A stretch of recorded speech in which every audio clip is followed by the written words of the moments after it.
And now let me add one other fact.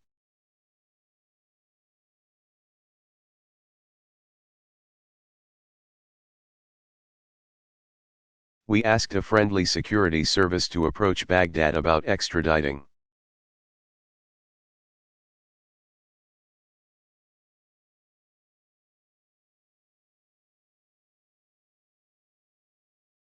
Zarqawi and providing information about him and his close associates.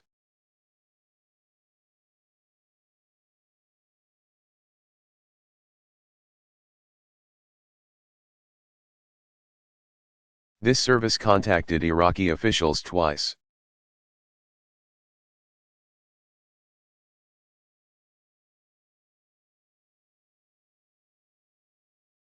And we passed details that should have made it easy to find Zarqawi. The network remains in Baghdad.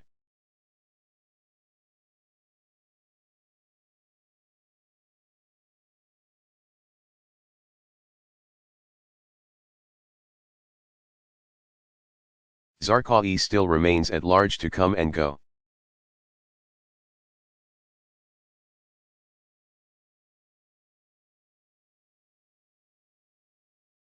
As my colleagues around this table and as the citizens they represent in Europe know.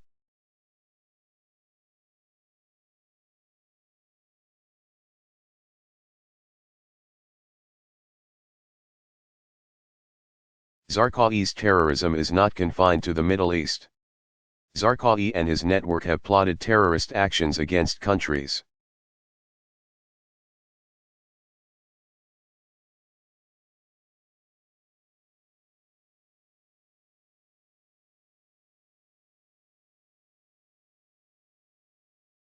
Including France, Britain, Spain, Italy, Germany, and Russia.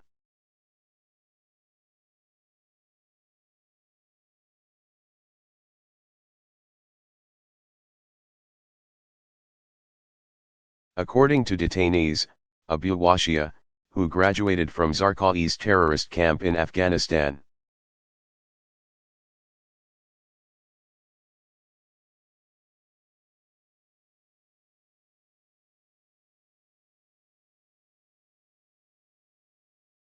Tasked at least 9 North African extremists from 2001 to travel to Europe to conduct poison and explosive attacks.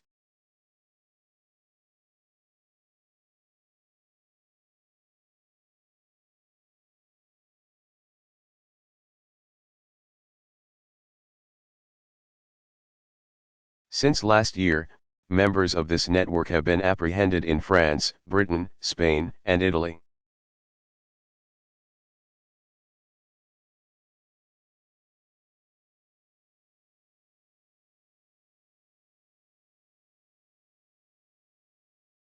By our last count, 116 operatives connected to this global web have been arrested.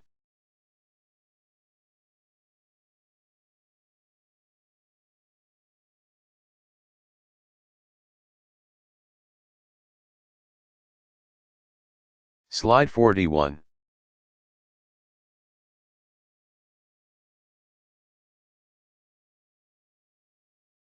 The chart you are seeing shows the network in Europe.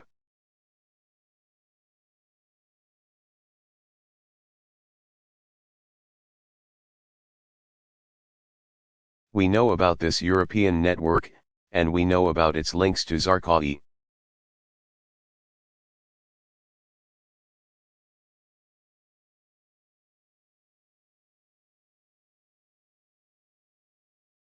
Because the detainee who provided the information about the targets also provided the names of members of the network.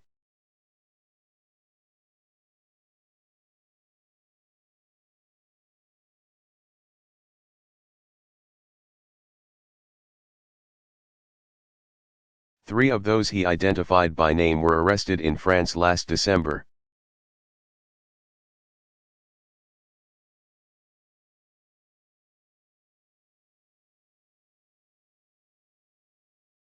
In the apartments of the terrorists.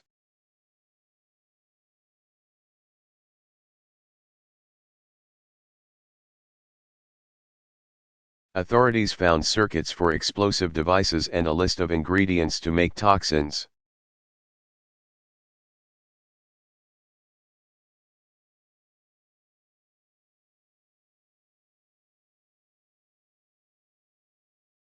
The detainee who helped piece this together says the plot also targeted Britain.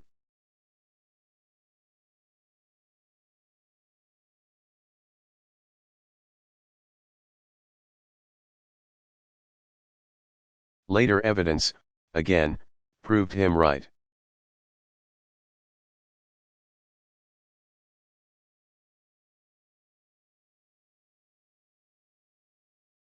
When the British unearthed a cell there just last month.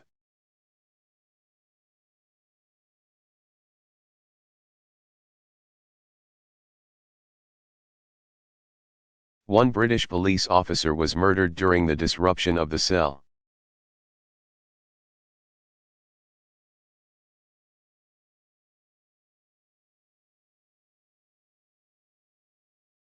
Slide 42.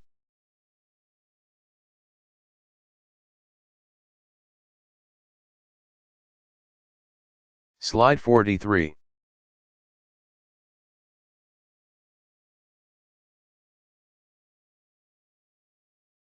We also know that Zarqawi's colleagues have been active in the Pankazi Gorge, Georgia, and in Chechnya, Russia.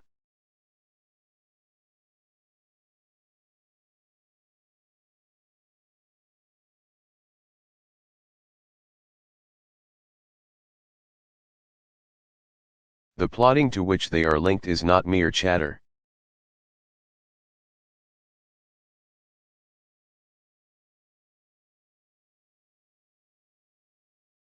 Members of Zarqawi's network say their goal was to kill Russians with toxins.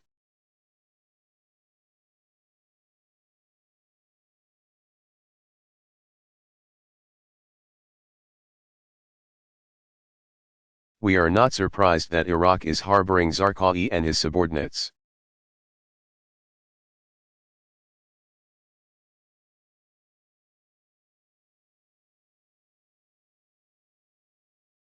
This understanding builds on decades-long experience with respect to ties between Iraq and Al-Qaeda.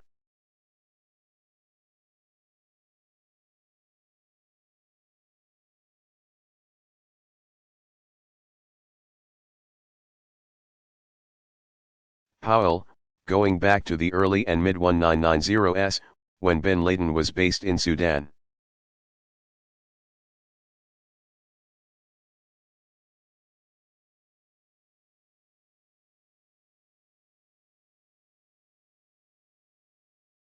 An Al-Qaeda source tells us that Saddam and bin Laden reached an understanding that Al-Qaeda would no longer support activities against Baghdad.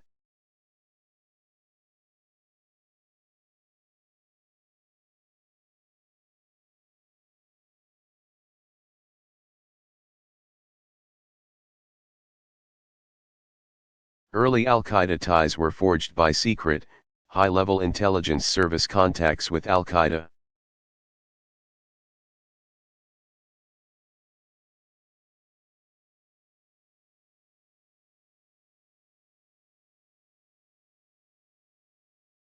Secret Iraqi intelligence high-level contacts with Al-Qaeda.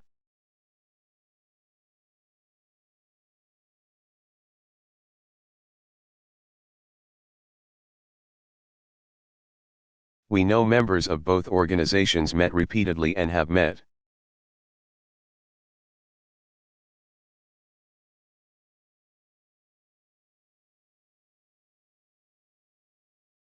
At least 8 times at very senior levels since the early 1990s.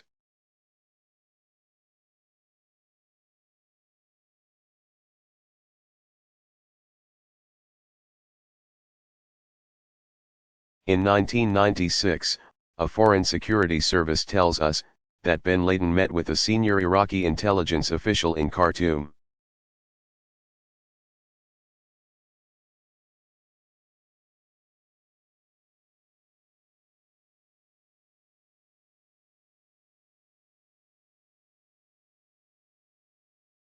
And later met the director of the Iraqi intelligence service.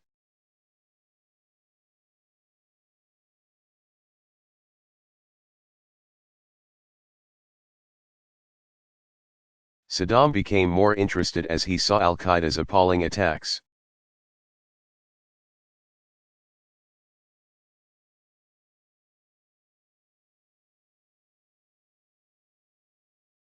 A detained al-Qaeda member tells us that Saddam was more willing to assist.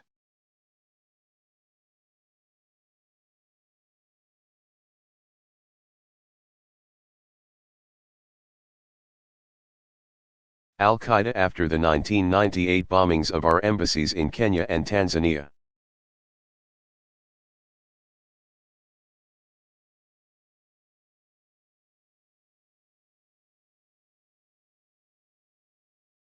Saddam was also impressed by al-Qaeda's attacks on the USS Cole in Yemen in October 2000.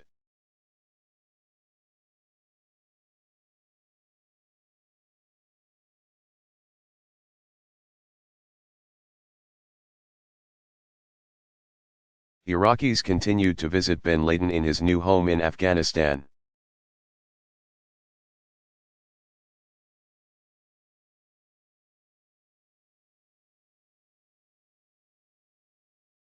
A senior defector, one of Saddam's former intelligence chiefs in Europe.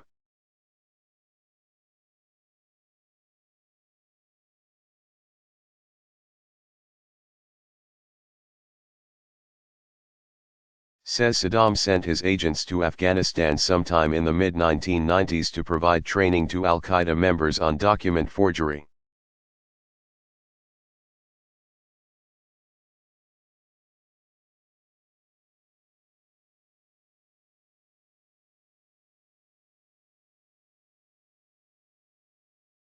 From the late 1990s until 2001.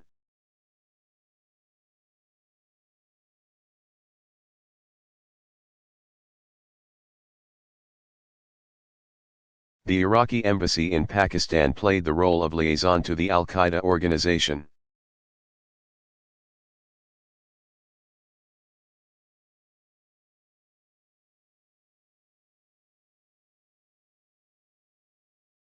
Some believe, some claim these contacts do not amount to much.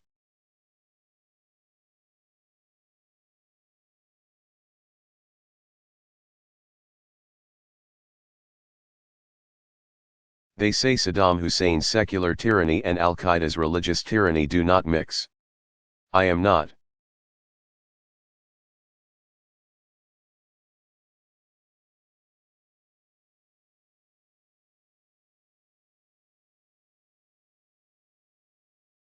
Comforted by this thought, ambition and hatred are enough to bring Iraq and al-Qaeda together.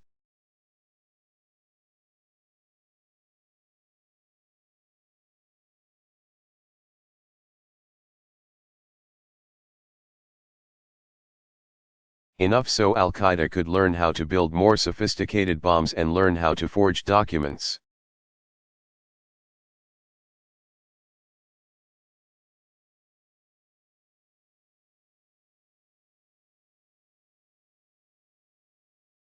And enough so that al-Qaeda could turn to Iraq for help in acquiring expertise on weapons of mass destruction.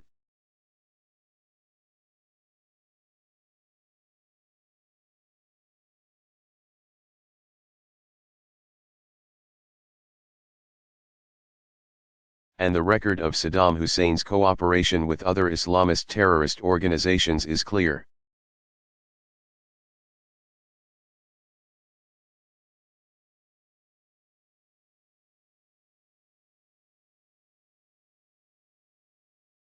Al-Qaeda continues to have a deep interest in acquiring weapons of mass destruction.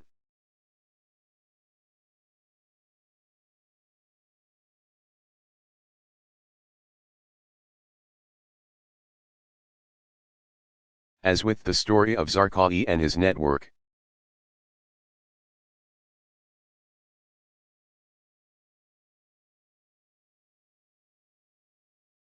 I can trace the story of a senior terrorist operative telling how Iraq provided training in these weapons to al-Qaeda.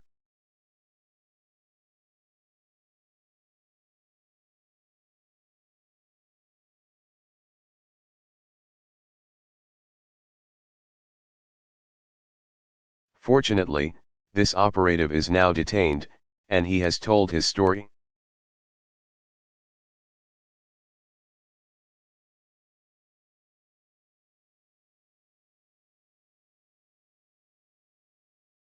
I will relate it to you now as he, himself, described it.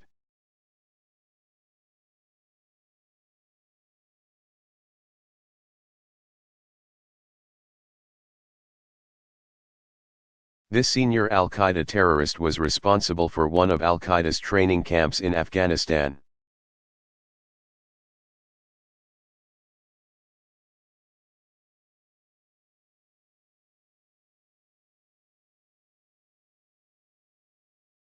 Powell, his information comes first-hand from his personal involvement at senior levels of al-Qaeda.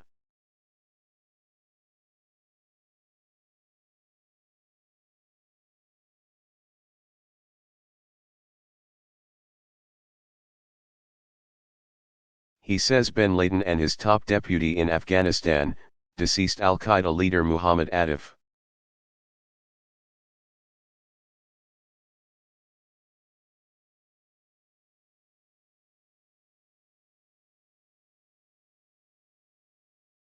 did not believe that al-Qaeda labs in Afghanistan were capable enough to manufacture.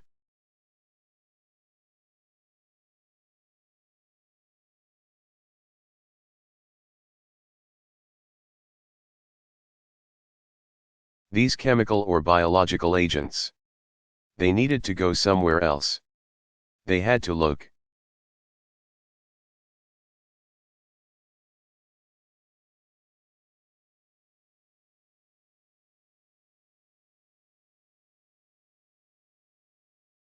Outside of Afghanistan for help. Where did they go? Where did they look? They went to Iraq.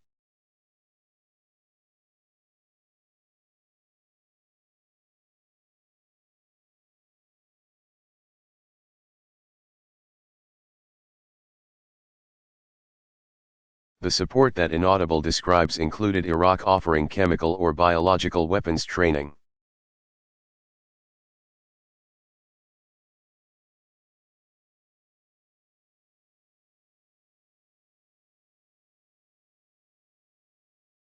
For two al-Qaeda associates beginning in December 2000. He says that a militant known as Abu Abdullah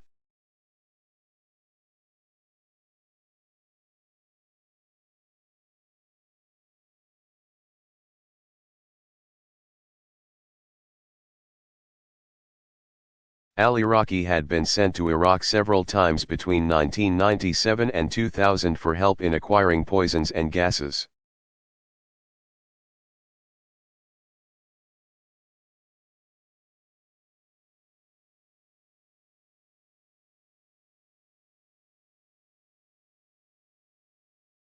Abdullah al-Iraqi characterized the relationship he forged with Iraqi officials as successful.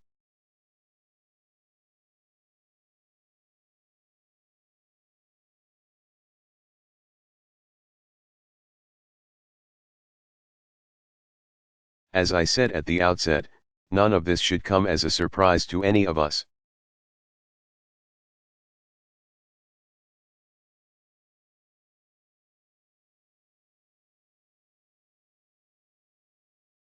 Terrorism has been a tool used by Saddam for decades.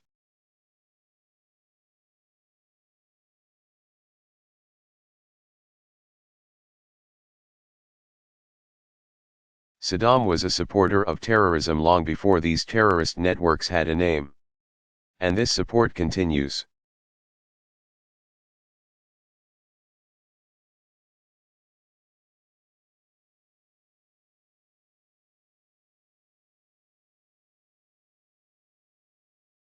The nexus of poisons and terror is new. The nexus of Iraq and terror is old. The combination is lethal.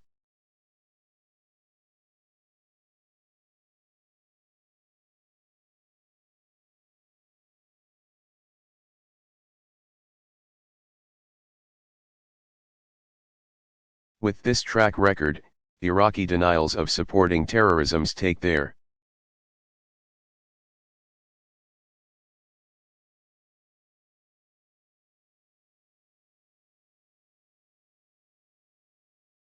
place alongside the other Iraqi denials of weapons of mass destruction.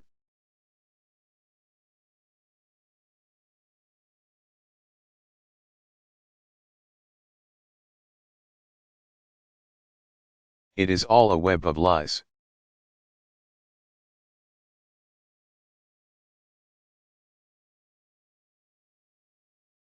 When we confront a regime that harbors ambitions for regional domination, hides weapons of mass destruction and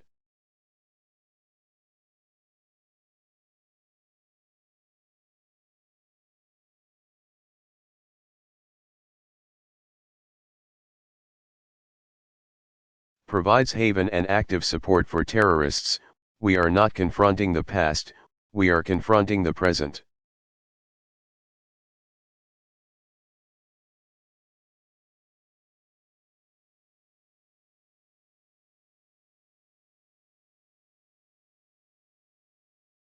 And unless we act, we are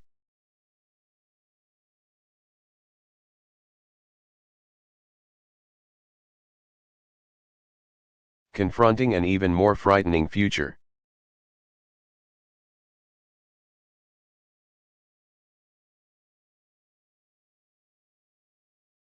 My friends, this has been a long and a detailed presentation.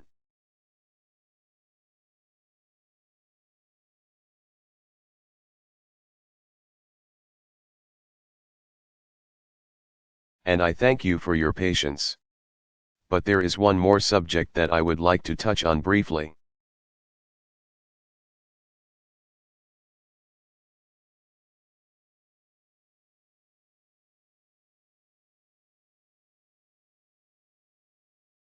And it should be a subject of deep and continuing concern to this Council.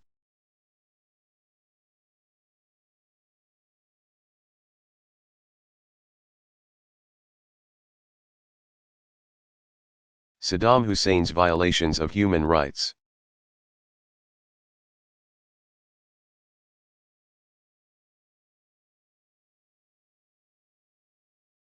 Underlying all that I have said, underlying all the facts and the patterns of behavior,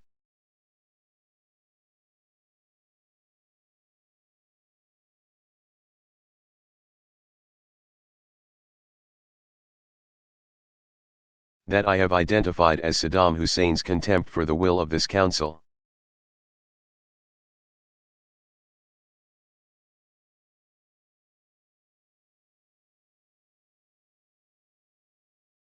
His contempt for the truth, and most damning of all, his utter contempt for human life.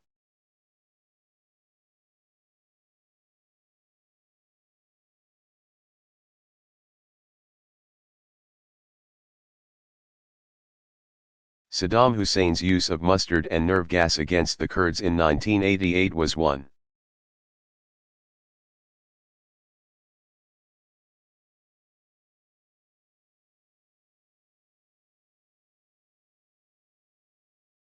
Of the 20th century's most horrible atrocities.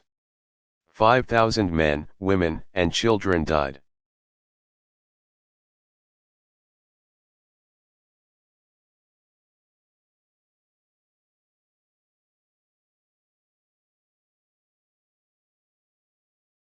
Slide 44.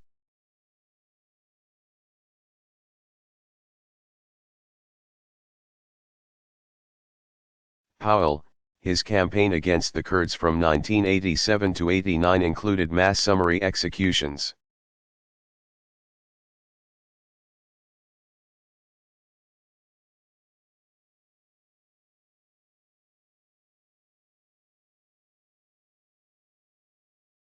Disappearances, arbitrary jailing, ethnic cleansing, and the destruction of some 2,000 villages.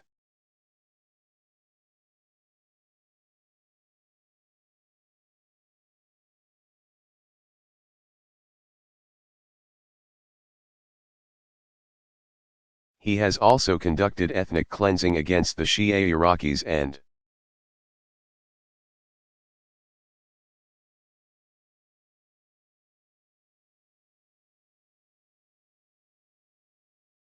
the Marsh Arabs, whose culture has flourished for more than a millennium.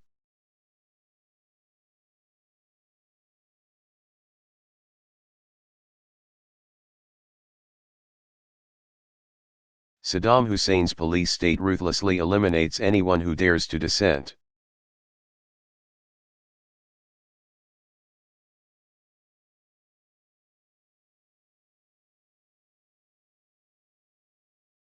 Iraq has more forced disappearance cases than any other country.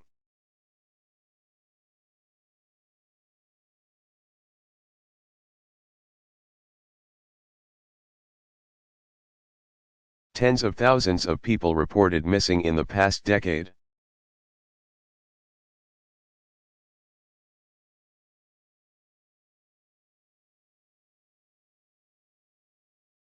Nothing points more clearly to Saddam Hussein's dangerous intentions and the threat he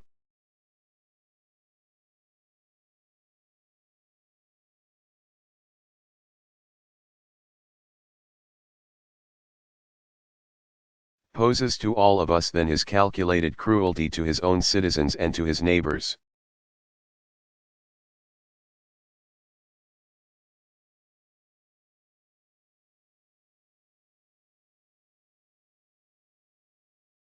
Clearly, Saddam Hussein and his regime will stop at nothing until something stops him.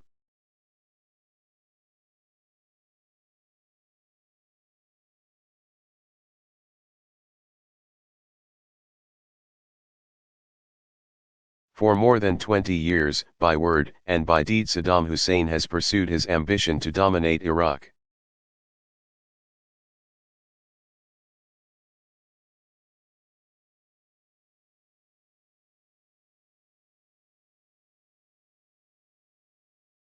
And the broader Middle East using the only means he knows: intimidation, coercion and annihilation of all.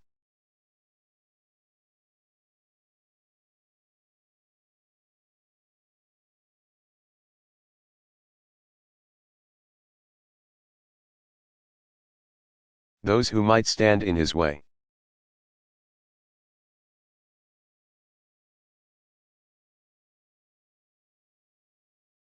For Saddam Hussein, possession of the world's most deadly weapons is the ultimate trump card.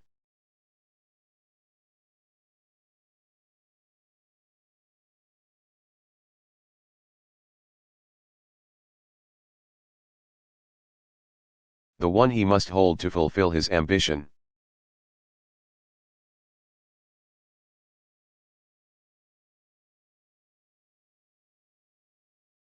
Slide 45.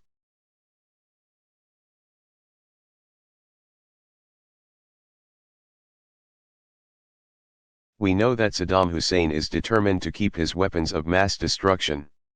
He's determined to make more.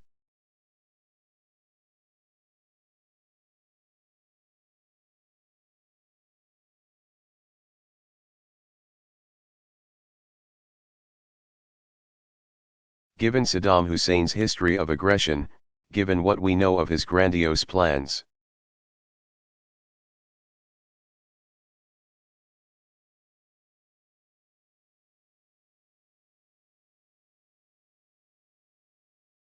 given what we know of his terrorist associations and given his determination to exact revenge on those who oppose him,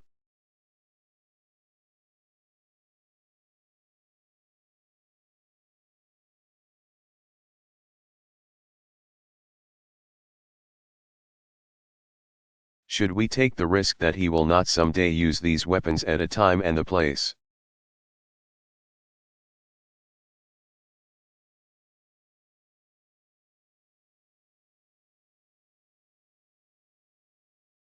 And in the manner of his choosing at a time when the world is in a much weaker position to respond?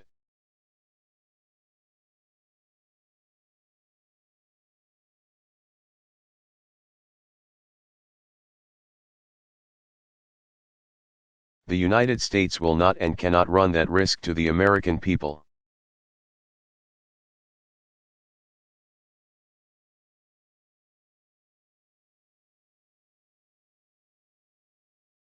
Leaving Saddam Hussein in possession of weapons of mass destruction for a